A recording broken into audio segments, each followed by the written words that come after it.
आचार्य राम स्वरूप जी शास्त्री, जो कि यहाँ के कुलाधिपति हैं और संस्थापक मैं कहूँ, और आज तक इनका जो आशीर्वाद पूरे गुरुकुल को मिल रहा है, और जो भी यहाँ पर आते हैं, ना केवल बच्चे लेकिन हमारे जैसे लोग भी इनसे ज़रूर कुछ ना कुछ सीख कर ही जाते। श्री राम कुमार जी आर्य, श्री मान सिंह जी पाठक, लाल बहादुर जी गोवाल, सुभाष जी आर्य, रामफल जी आर्य, महेंद्र जी आर्य, सत्यव्रत जी आर्य,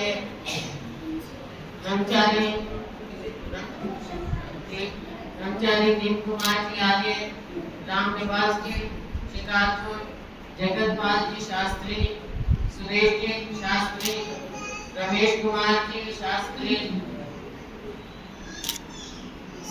मंच संचालक अश्विनी शर्मा जी, और यहाँ पर उपस्थित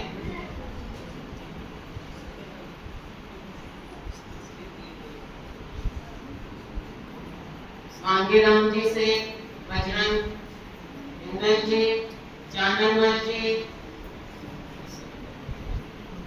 श्री लोकेश शर्मा जी, वीरेंद्र सहवाल, विजय कपूर, नीतीश बिश्नोई जी, रजनीश गर्ग जी, सुनीता कुमार जी, विक्रम मित्तल जी,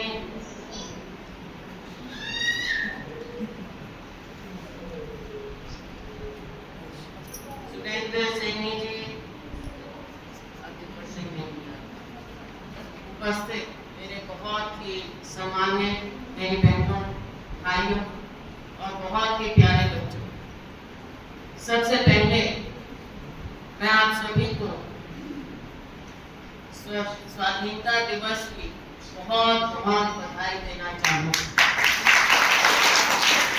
हमारा देश 80वां स्वाधीनता दिवस मना रहे हैं। इस वर्षगांठ शुरू हो रही है 80वीं, और मुझे ये नहीं मालूम कि आज के दिन हमारी नई पीढ़ी को, बच्चों को हमारे स्वाधीनता संग्राम के बारे में कितना मालूम है। कई बार बहुत दुख लगता है, जगह जगह सुनने में आती है बातें कि जो हमारे स्वाधीनता संग्राम की जो गाथा है उसको भी कहीं कुछ उसमें कटिंग कर दी जाती है। बहुत जरूरी है कि हम अपने इतिहास को याद रखें। इतिहास का मतलब ये नहीं कि इतिहास की किताब, जिसको कई बार बोरिंग भी कह देते हैं कि बड़ा बोरिंग टॉपिक। देखिए, इतिहास का मतलब है अपना अतीत हमें जरूर याद रखना है, जो संघर्ष हमारा रहा उसे जरूर याद रखना है, और अगर अपने अतीत को हम भूल जाएं तो इतिहास हमें माफ नहीं कर सकता। आज जब हम यहाँ पर खड़े हैं, अपनी बात कह सकते हैं। ये हमारे स्वतंत्रता की लड़ाई रही, जिसके अग्रणी रहे हमारे बहुत से महान पुरुष, और जो अंतिम चरण की लड़ाई रही, अहिंसा के साथ लड़ाई रही, वो हमारे राष्ट्रपिता महात्मा गांधी। और मुझे यहाँ पर देखकर दुख हुआ कि मुझे महात्मा गांधी की तस्वीर यहाँ नजर नहीं आ रही। मेरी गलती हो सकती है, आई होप मैं गलत हूँ, लेकिन जहाँ महात्मा गांधी की तस्वीर होनी चाहिए आज ही लगवा देंगे, आज ही लगवा देंगे। शायद लगी हो, उदास गई हो, किसी कार्य से नहीं मालूम हो, लेकिन होना चाहिए। ये सभी इस बात को माने, मुझे नहीं लगता कि कोई इससे इनकार करेगा, वरना ये बच्चे भूल जाएं कि किनकी अगुवाई में हमारे देश के करोड़ों करोड़ों लोग, आम जन, मेरी बहनें यहाँ पर बैठी, इनको हमारे संविधान में जो अधिकार दिए उससे पहले इनको अधिकार मिला था हमारे स्वतंत्रता की लड़ाई में और आर्य समाज को। और उस लड़ाई में हमारी बहनें पुरुषों के साथ कंधे से कंधा मिलाकर आगे बढ़ी थी। बहुत सी बातें हैं हमारे देश राजनीतिक भी है, अपने समाज की जो एक रास्ता हमने चुना उसकी भी। सामाजिक बात करूं तो संविधान के बाद में आऊं। सामाजिक बात करूं तो आर्य समाज का बहुत बड़ा योगदान रहा, चाहे छुआछूत के खिलाफ हो, समानता के लिए हो या महिलाओं के उत्थान के लिए हो। आर्य समाज का रोल इसमें भुलाया नहीं जा सकता। और उसके बाद उसके पश्चात जब ये हमारे गुरुकुल स्थापित हुए, उसमें बहुत कुछ हमें उठाने मानसिक रूप से ऊपर के लिए मानसिक उठाने के लिए आर्य समाज का गुरुकुल का एक बहुत बड़ा योगदान रहा है।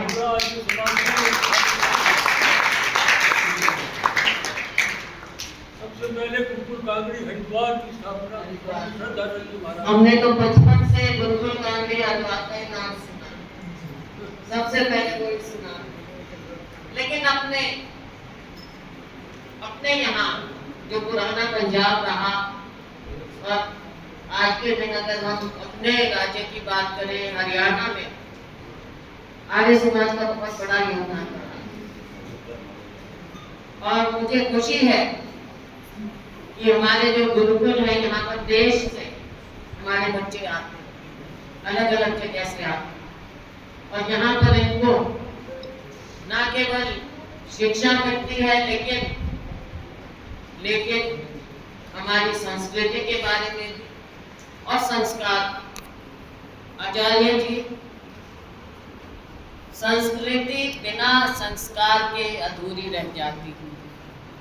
संस्कार बहुत जरूरी है।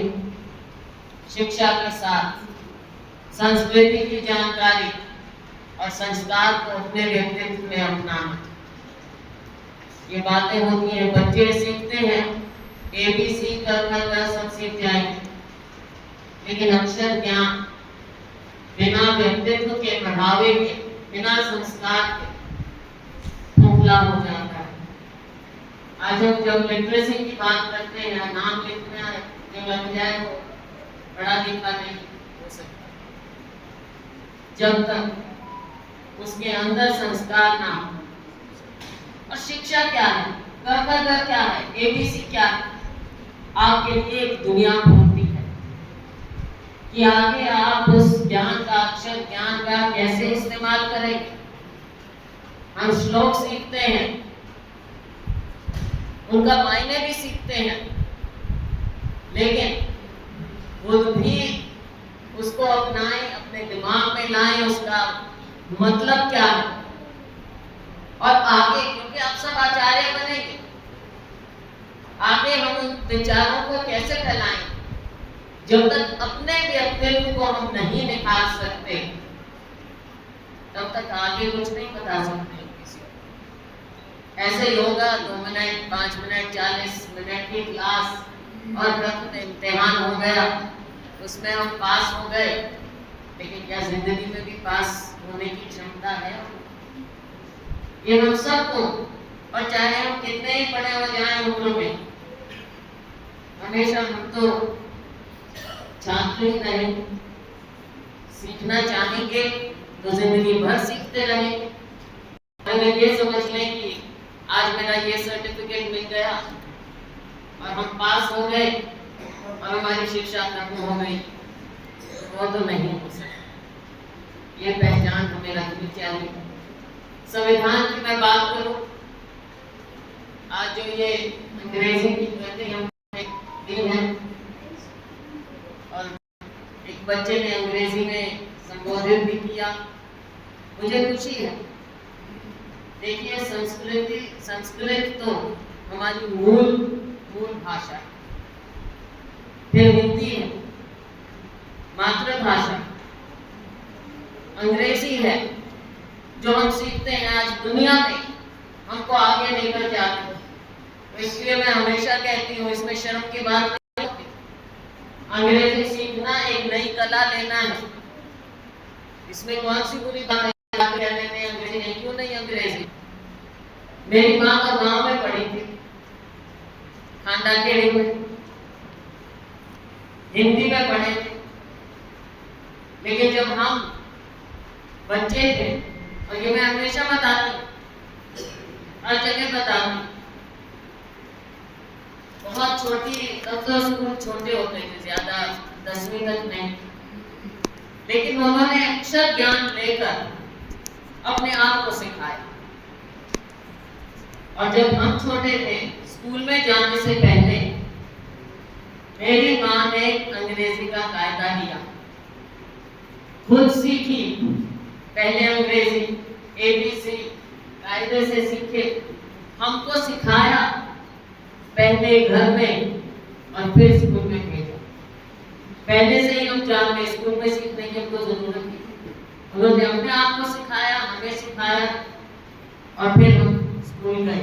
जानते हैं एक भावना होती है, दुनिया आपके सामने क्या सीखना चाहे, क्या सिखाना चाहे, ये अपने आप में अगर हम धारण कर लें तो हम समाज को और अपने देश को आगे बढ़ाने में बहुत बड़ा योगदान दे सकते हैं।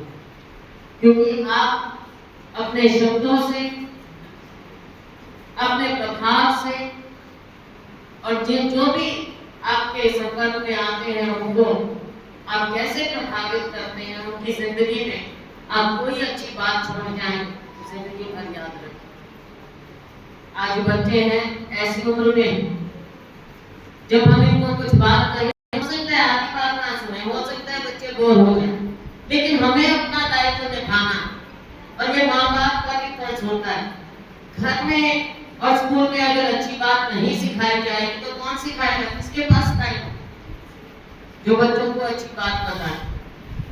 और अच्छी बात जो है वो, क्योंकि इन्फ्लुएंस आज के दिन बहुत है दुनिया का, अच्छा बुरा, और बच्चे को ये नहीं पता कि अच्छा क्या है बुरा क्या। अच्छे रास्ते पर चलाना माँ बाप का काम है, और जो हमारे टीचर्स हैं उनका नाम है, या बड़े हैं उनका।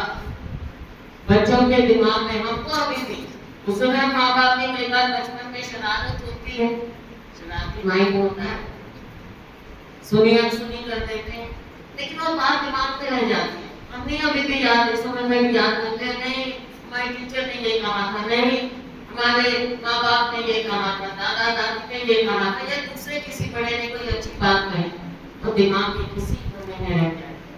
तो मैं सब बड़ों से भी कहूंगी कि उन बच्चों को लेक्चर नहीं दे, मैं बच्चों बड़ों को, अपने साथियों को भी ये कहूंगी कि अच्छी बात बताने में कभी कोताही मत करो, क्योंकि दुनिया का इन्फ्लुएंस बहुत ज्यादा है, आपका कम होता जाए। अपने इस कम प्रभाव को आप कृपया इस्तेमाल करिए नई पीढ़ी के लिए। जेनजी की हम बात करते हैं, अल्फा की हम बात करते हैं, शब्द नए नए आ जाते हैं, हर नई पीढ़ी के साथ होता है। हर पुरानी पीढ़ी को लगता है कि हमारा समय ज्यादा अच्छा, हर नई पीढ़ी को लगता है कि ये तो पुराने हो गए, इनको कुछ नहीं मालूम, हमको ज्यादा पता है। ये होता है, कोई दिक्कत की बात नहीं, लेकिन जो अच्छी बात है, मूल बातें हैं, वैल्यूज जो हैं, वो कभी आउटडेटेड नहीं हो सकती, वो कभी पुराने नहीं हो सकते। और ये हम सब का और इस संस्था का ये कार्य, संविधान ने हमें बराबरी का हक दिया, उस हक को, इस संविधान को बचाना है हम।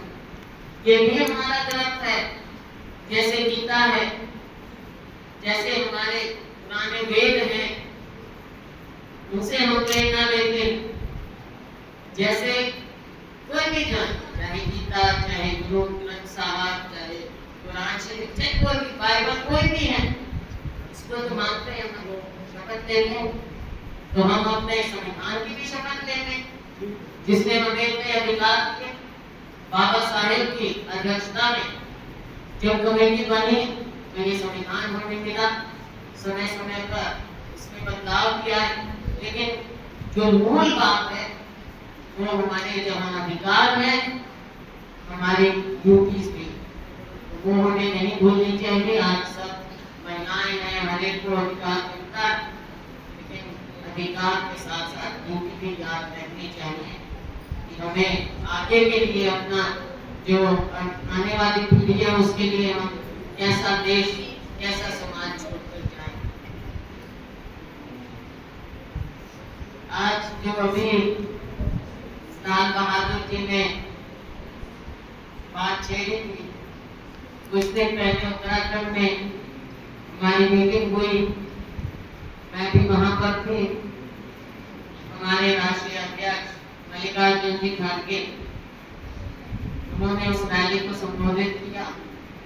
दुख की बात यह है कि आज भी ऐसी मानसिकता वाले लोग इस देश में, संविधान के बावजूद ऐसे लोग हैं, ऐसी विचारधाराएं हैं जो अभी भी ऊंच नीच मानती है। और उस मांग को एक राष्ट्रीय नेता ने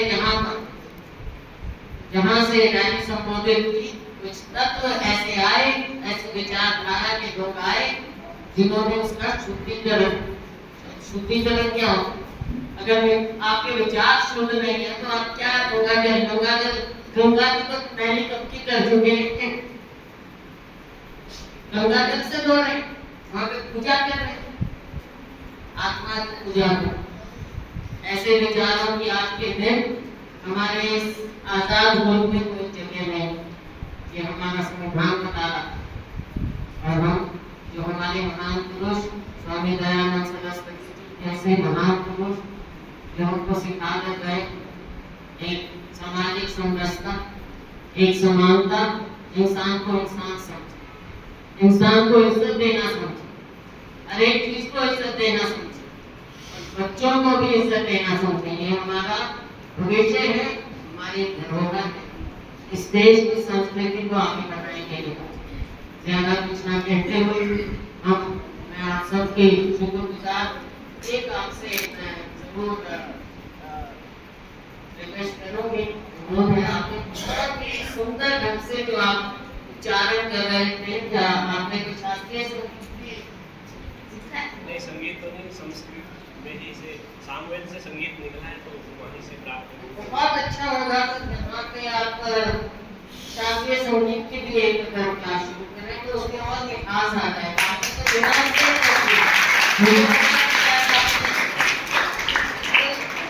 शास्त्रीय संगीत से एक डिसिप्लिन भी आता है और मिठास भी आएगा। और जो हमारे श्लोक बच्चे आप तो क्या सिखाते हैं बहुत अच्छी तरह, लेकिन और ज्यादा अच्छी तरह से हो जाएगा। और आगे के लिए सुझाव है मेरा, संस्कृत से स्कूलों में श्लोक तो हम पढ़ते हैं खास कहाँ से गाएंगे। तो मैं आपको भी बहुत बधाई देना चाहूँगी कि आप जैसे यहाँ पर शास्त्री जी होंगे तो निसंदेह और ज्यादा अच्छी तरह से चलेगा। हमारे जितने भी महानुभाव यहाँ पर इस गुरुकुल से इससे संबंध रखते हैं, आप सभी का मैं अभिनंदन करना चाहूँगी, धन्यवाद करना चाहूँगी कि आप अपना इतना योगदान देते हैं। जरूरी नहीं होता कि पैसे से योगदान, विचारों से, समय देने से भी योगदान होता है। तो सब एक दूसरे का यहाँ सहयोग करें, इस संस्था को, ऐतिहासिक संस्था को हम और ज्यादा सुंदर बनाए। आचार्य जी आपका आशीर्वाद मिलता रहे और जुड़ते जाएंगे और जरूर इसमें योगदान देते रहेंगे। मैं आप सभी का एक बार दिल की गहराइयों से बहुत बहुत धन्यवाद करती हूँ। जय हिंद, वंदे मातरम।